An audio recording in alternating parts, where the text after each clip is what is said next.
여러분 안녕하십니까. 자유주의 혁명전선의 조남현입니다. 오늘 제목 보고 좀 놀라셨죠? 국회 보고 제발 일 좀 하지 말라니 좀 놀라셨거나 뜻밖이다 이런 생각을 하셨을 텐데, 왜 제가 이런 얘기를 하느냐, 이렇습니다. 여러분, 국회의 그 역할이 뭐죠? 두 가지입니다. 하나는 정부에 대한 견제와 감시, 또 하나는 입법, 그런 거죠. 두 가지인데, 정부에 대한 견제와 감시는 계속하되 제발 입법은 그만해라. 입법은 그만해라. 왜냐? 법을 만들면 10중 8구는, 아니 10개 중 10개는 거의 다 민간에 대한 규제를 하는 법안입니다. 아니면 국가 예산을 끌어다 쓰는 법안, 다 그거예요. 그러니까 입법은 곧 규제, 이렇게 등식화되어 있어요. 그게 일한다는 게 뭡니까? 입법하는 건데, 입법 활동하는 건데, 일하는 것은 입법이고, 입법은 곧 규제고, 민간에 대한 규제. 이러다 보니까 국민 삶을, 모든 것을 하나하나 법으로 다 규제하고 있어요. 국민 삶을 꽁꽁 묶어서 옴딱달싹 못하게 하는 거죠. 사실상 이 나라는 지금 제가 볼 때 전체주의로 가고 있어요. 아니, 이미 상당 부분 전체주의입니다. 이미. 그래서 제발 입법 활동은 좀 하지 마라. 먹고 놀아도 좋으니 정부에 대한 견제와 감시만 충실해라. 오죽하면 이런 얘기를 하겠습니까? 오죽하면. 지금 여당에서 엄청나게 법안을 쏟아내고 있죠. 요즘 부동산으로 떠들썩한데, 부동산 관련해서도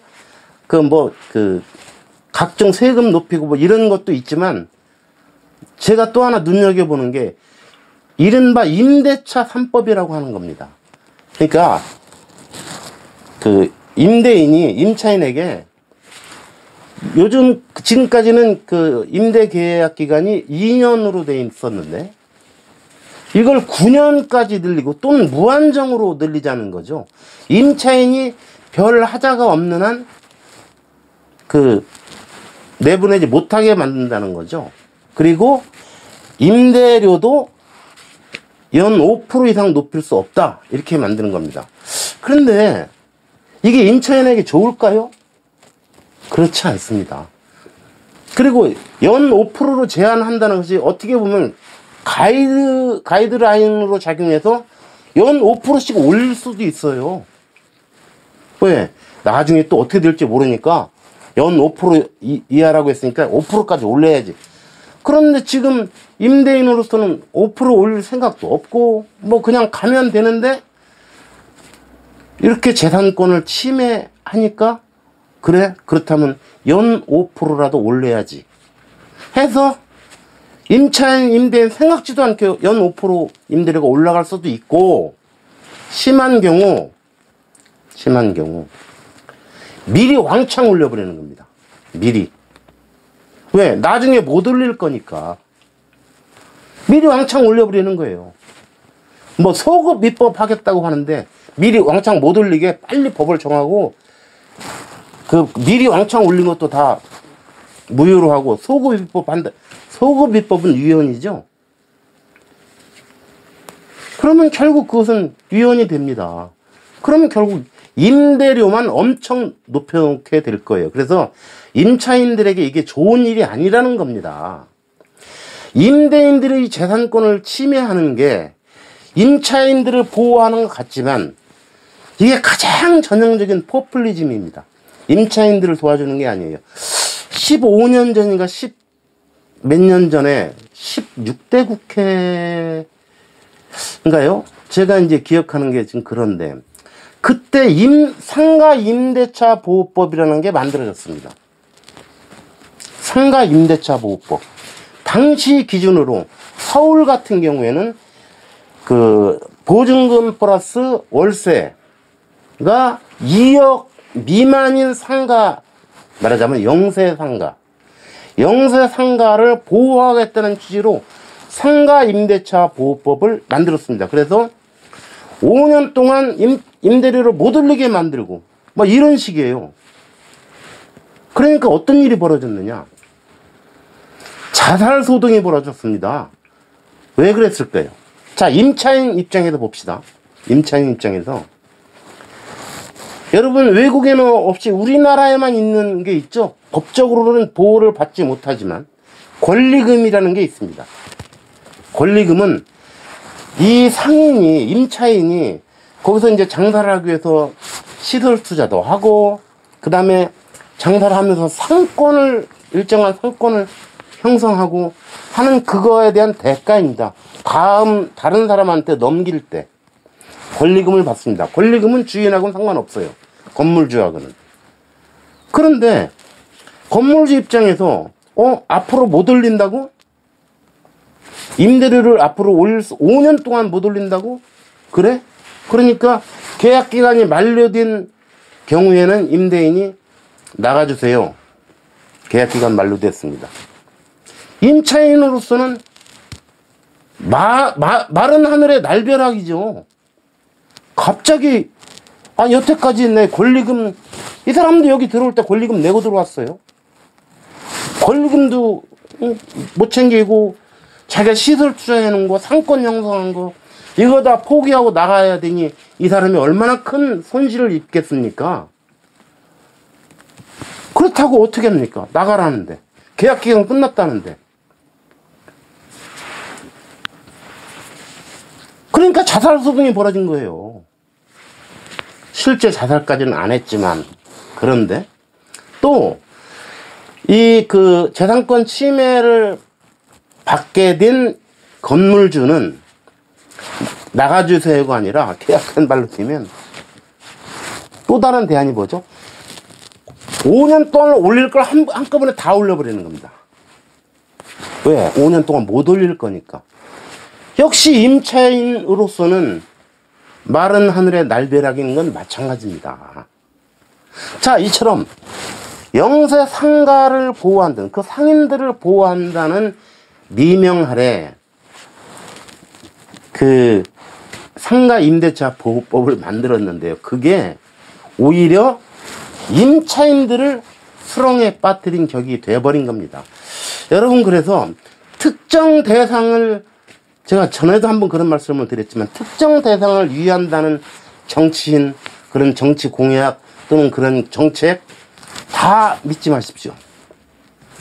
그럴수록 그 사람들에게 오히려 피해를 입힙니다. 그 당시 또 하나 만들어졌던 게 있죠. 이른바 캐디법이라고 하는 거예요. 그래서 골프장 캐디, 그 다음에 아파트 경비원, 이런 사람들을 이제 4대 보험에 다 가입시키게 의무화하고, 그 다음에 급여도 올리고, 이런 식으로 이제 법으로 강제하게 되니까 무슨 일이 벌어지느냐. 아파트에서는 경비원 수를 줄임으로써 여기에 대응합니다. 골프장에서는 캐디를 줄이거나 없애버려요. 자, 이게 캐디나 아파트 경비원들을 위한 일입니까? 물론 살아남아 있는 경비원이나 캐디들에게는 좋은 일이 될 수 있겠지만, 많은 사람이 그 시장에서 강제로 아웃되는 거예요. 이게 좋은 일이냐 이겁니다. 그렇기 때문에 이런 것들은 가장 전형적인 포퓰리즘이라고 할 수 있습니다. 제발 좀 그런 짓 좀 하지 말라는 거예요. 요즘 상법 개정안도 문제죠. 소위 다중대표 소송제라고 하는, 우리 기업들이 경영권을 위협받게 하고 외국의 헤지펀드들이 와서 장난치기 딱 좋게 하는 다중대표 소송제.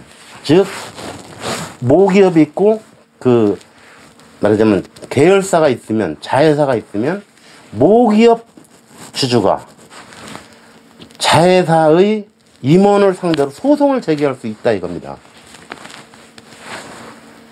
이런 것들, 이게 간단히 생각하면 아무것도 하지만 기업의 입장에서는 경영권에 심각한 위협을 받는 겁니다. 그러면 좋아할 사람이 누가 있죠? 예. 헤지펀드들만 좋아합니다. 헤지펀드. 그러면 손해는 누가 보죠? 주주들에게 들어갑니다. 좋은 게 아니에요. 그런데도 이게 다 소액 주주들을 보호한다는 명분 하에, 여러분 그 유명한 그 소액 주주 운동 참여연대, 얼마 전 그 극단적인 선택을 한 박원순 씨가 만든 참여연대에서 소액 주주 운동을 주도한 사람이 둘이 있죠. 하나는 장하성 전 정책실장, 지금 중국 대도가 있죠. 또 한 사람이 지금 정책실장을 하고 있는 김상조 씨입니다. 그 장하성의 뒤를 이어서 김상조. 이 사람들이 특히 삼성을 상대로 소액주주 운동을 벌였어요. 그게 소액주주를 위한 것일까요? 아니요. 그 당시 그들의 논의 중에 제가 기억에 남는 게 이런 거예요. 그 재벌에 대한 민의 그 통제, 민의 관리, 민의 재벌을 통제해야 한다는 것이죠. 그러니까 이 사람들은 재벌은 철천지 원수예요. 우리나라 경제 발전에 뭐 일정한 기여를 했고 말 이런 거 상관없습니다. 재벌 그러면 왜 그러냐? 그게 바로 편가르기에서 가장 대표적인 기득권 집단이 바로 어디죠? 예, 재벌입니다. 편가르기 가장 손쉬운 수단이에요. 그래서 그런데 또 이제 고 박원순이가, 그 사람은 참 기획력도 좋아요. 그 사람이 참여연대 만들고 또 뭘 만들었냐면 아름다운 재단이라는 걸 만들었어요. 재단. 그래서 기금을 모아요. 여기에 얼빠진 기업들이 돈을 많이 냈습니다. 얼빠진 사람 중에는 고 박태준 씨도 있죠. 옛날 포철 회장. 그 사람도 아름다운 그 재단에 기부를 했어요. 그럼 이 재단의 돈이 어디로 쓰일까요? 예.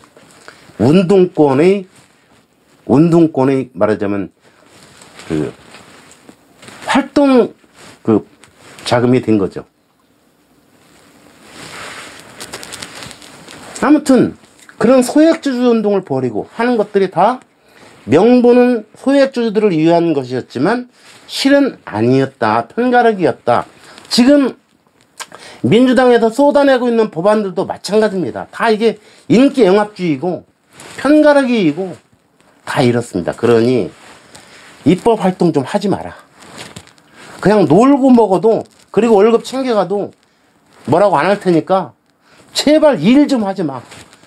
한 가지만, 정부의 견제와 감시 외에는 하지 마. 굳이 입법 활동을 하려면 굳이 법을 좀 없애죠. 법을 없애는 것도 입법 활동입니다. 이게 그 온갖 규제 법안을 만들면서 국민 삶을 꽁꽁 묶고 있는 이 법의 오랏줄을 좀 풀어서 국민들이 좀 자유롭게 살도록 내버려둬 좀. 그러려면 규제를 하나라도 없애야 되는데, 그러려면 법을 없애야 돼. 그러니까 법을 없애는 입법 활동, 그건 좋아. 그런데 새로운 법을 자꾸 만들어내는 짓은 제발 좀 하지 마라. 이게 지금 진짜 이게 전체주의 국가지. 비단 정치적으로 권력이 입법, 행정, 사법, 심지어는 헌법재판소까지 장악하고, 이제는 말 안 듣는 윤석열이를 어떻게든 눈에까지 갔던 윤석열을 잘라내버리고, 검찰까지, 실질적으로 지금 검찰이 거의 장악돼 가고 있죠. 이게 전체주의 국가에서 하는 일이에요. 옛날 히틀러가 했던 그 일과 똑같아요. 그런데 그거 아니더라도 이 다양한 그 규제법으로 국민 삶을 올가매는 이것 역시도 전체주의입니다. 제발 좀 국민 여러분께서 국회의원들 일 좀 그만하라고 좀 말려주시기 바랍니다. 예, 오늘 여기까지 하겠습니다. 감사합니다.